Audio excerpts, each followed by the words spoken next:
Our theme for this year is Theatre Para. Hathibaghan's Rajkrishna Street was once known as the erstwhile Kolkata's Theatre Para. In the 1980s, police had to be deployed to control the huge. নমস্কার বন্ধুরা, এই মুহূর্তে এসে পড়েছি press ক্লাবে। আজকের হচ্ছে Hatibagan নবীনপল্লীর theme উন্মোচন। তো সেই রিগার্ডিংয়ে আজকে ভিডিওটা তোমাদের সঙ্গে শেয়ার করব। তো পুরো ওনাদের কি থিম আছে সেটাই তোমাদের দেখাবো। তো পুরো ভিডিওটা দেখতে গেলে বন্ধুরা অবশ্যই স্কিপ করো না। চলো শুরু করছি আজকের ভিডিওটা। এখানে আগত সমস্ত সাংবাদিক এবং যারা ইউটিউবার বন্ধুরা এসেছেন, আমি হাতিবাগান নবীনপল্লীর তরফ থেকে এবং মঞ্চের উপর আমাদের সমস্ত যারা খুশি আছে তাদের তরফ থেকে অবন্ত ভালোবাসা জানাই। আপনারা আজকে এসেছেন, আমরা আপনাদের কাছে কৃতজ্ঞ। আমরা আপনাদের আজকে এখানে ডেকেছি তার প্রধান কারণ হচ্ছে হাতিবাগান নবীনপল্লী 2024 সালে যেটা বিষয় ভাবনা, আমরা বলেছিলাম বিষয় ভাবনা বিবরণ সভা। তো আমরা কি করতে চলেছি তার একটা কিছু কথা আপনাদের বলবো। আমরা যারা 5 জন এখানে বসে আছি, 6 জন স্টেজের উপর, তারা কিছু কথা আপনাদেরকে বলবো। আর সবার আগে আমি আপনাদের জানাতে চাই, আপনারা জানেন গত বছর আমরা সুকুমার রায়ের আবোল তাবোল নিয়ে কাজ করেছিলাম, যেটা সুকুমার রায়ের মৃত্যু শতবর্ষ ছিল এবং আবোল তাবোলের জন্ম শতবর্ষ ছিল। সেটা মানুষের ভীষণ পছন্দ হয়েছিল, ভীষণ মনোগ্রাহী হয়েছিল এবং সব থেকে যেটা বড় কথা, আমাদের যে পাড়া যেটার নাম নবীনপল্লী, সেই পাড়াটির নাম হয়ে গেছিল আবোল তাবোল পাড়া এবং সেটি এখনো নাম আছে আবোল তাবোল পাড়া। সেই জন্য সেই আবোল তাবোল পাড়ার সঙ্গে সামঞ্জস্য রেখে আমরা এবারের বিষয় ভাবনা ঠিক করেছি থিয়েটার পাড়া। কেন থিয়েটার পাড়া?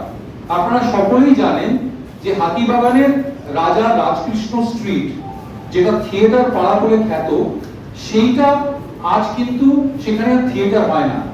যে 4-5টি হল সেখানে আছে, হয় সেগুলি বহুতল হয়ে গেছে, নয়তো কোনোটি শপিং মল হয়ে গেছে, কোনোটি ভগ্নপ্রায়, কোনোটি প্রমোটারের গ্রাসে চলে গেছে। সেই জন্য আমাদের প্রধান উদ্দেশ্য এই সমস্ত যে সংরক্ষণ, যে হলগুলি এখনো অবশিষ্ট আছে, যেরকম ধরুন সার্কারিনা আছে, রঙ্গনা আছে, এই হলগুলিকে যদি আমরা সংরক্ষণ করতে পারি এবং যদি আমরা একটা পেশাদারি থিয়েটারের আর্কাইভ বানাতে পারি। কারণ পেশাদারি থিয়েটারে কোনো কিছু, না ছবি বলুন, না কোনো বক্তব্য বলুন, কিছুই এখন আর পাওয়া যায় না। এটা 1995 থেকে ধীরে ধীরে অবলুপ্ত হয়ে গেছে এবং লাস্ট যেটা হয়েছে 2008 সাল অব্দি সার্কারিনা এটাকে টেনে নিয়ে গেছিল, কিন্তু এখন আর এটা কিচ্ছু পাওয়া যায় না। আপনারা যদি সার্কারিনায় যান তো আপনাদের দেখে ভীষণ কষ্ট লাগবে, যেটা সার্কারিনা মানে যেটা এশিয়ার one of the biggest auditorium ছিল, যার মধ্যে 1000 জন লোক পড়তে পারত এবং যেটা নাম ছিল সার্কেল এরিনা, সেই হলটা বা সেই মঞ্চটার কি অবস্থা, কি দুরবস্থা, আমি অবস্থা বলবো না, দুরবস্থা। সেই জন্য যেহেতু দুর্গাপুজো একটা খুব বড় মিডিয়া, সেই দুর্গাপুজোর মাধ্যমে আমরা সকল দর্শকদের অবগত করতে চাই এবং তাদের জানাতে চাই যে আসুন না আমরা সবাই মিলে চেষ্টা করি যদি একটা থিয়েটার হলকেও আবার ফিরিয়ে আনা যায়, যদি একটা থিয়েটারের পেশাদারি থিয়েটারের একটা আর্কাইভ তৈরি করা যায়, যদি একটা পেশাদারি থিয়েটারকে হলকে আবার বাঁচানো যায়, তাহলে আমাদের যে থিম বা আমাদের বিষয় ভাবনাটা সেটা একটা সার্থক রূপ পায়। আমি প্রথমে আপনাদের সকলের হাতে আমাদের থিমের পেপারটা আছে, আপনারা সবাই একটু পড়ে নেবেন। তবুও আমি একবার বাংলাটা পড়ে দিচ্ছি, তারপরে আমি আমাদের চিফ অ্যাডভাইজার প্রিয়দর্শিনী আছে এখানে, প্রিয়দর্শিনী আমাদের কমিটি মেম্বার, আমি ওকে বলবো ও ইংলিশটা একবার পড়বে, ঠিক আছে? হাতিবাগানের রাজকৃষ্ণ স্ট্রিট আর থিয়েটার পাড়া এক সমার্থক শব্দ। যে রাস্তাটা 80-র দশকে প্রতি শনি আর রবিবার দুপুর থেকে রাত অব্দি পুলিশ দিয়ে যান চলাচল নিয়ন্ত্রণ করতে হতো, সেই রাস্তা আজ নিঝুম। কেননা হাতিবাগানের থিয়েটার পাড়া আজ অস্তমিত। স্বাধীনতার পরে সুস্থ বিনোদন যে মানুষের জীবনযাত্রায় কতটা কার্যকরী তা পেশাদারি থিয়েটার একটা সময় করে দেখিয়েছে।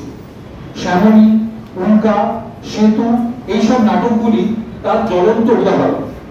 প্রাক স্বাধীনতা আমলে গিরিশ, অর্ধেন্দুশেখর, শিশির ভাদুড়ী থেকে শুরু করে বিনোদিনী, কিঙ্করী, তারাসুন্দরী ইত্যাদিরা যেভাবে সামাজিক ও বিভিন্ন পৌরাণিক নাটক দিয়ে মঞ্চ আলো করে দর্শকদের মনোরঞ্জন করে গেছেন তা ভোলার নয়। ঠাকুর শ্রী শ্রী রামকৃষ্ণদেবের কথায় থিয়েটারে লোকশিক্ষা হয়, কিন্তু 80-র দশকে বিশেষ করে টেলিভিশনের জনপ্রিয়তায় এই পেশাদারী থিয়েটারের জনপ্রিয়তা ধীরে ধীরে কমতে থাকে এবং তা ক্রমশ অবলুপ্ত হতে থাকে। বিশ্বরূপা আজ বহুদল, রংমহল আজ শপিং মল, সার্কারিনা ভগ্নপ্রায়, স্টারে আর থিয়েটার হয় না, রঙ্গনা অস্তমিত। তাই মঞ্চের সাথে হাতিবাগানের পেশাদারী থিয়েটার পাড়াটাও আজ অবলুপ্ত। হাতে কোনো একটি বিক্ষিপ্ত প্রয়াস হচ্ছে বটে, কিন্তু তাই দিয়ে ইতিহাসের ধারাকে চালু করা যায় না। তাই আসুন আমরা সবাই একবার নতুন করে পেশাদারী থিয়েটারের ইতিহাস রচনা করি, চেষ্টা করি সরকারি ও বেসরকারি উদ্যোগে ভগ্নপ্রায় দু একটি মঞ্চ যেগুলি অবশিষ্ট আছে তার পুনরুদ্ধার করতে, জনমানুষে হাতিবাগানের এই থিয়েটার পাড়াকে আবার স্বমহিমায় পুনরুজ্জীবিত করতে। তবেই তো সার্থক হবে আমাদের এই বছরের বিষয়টা। ধন্যবাদ।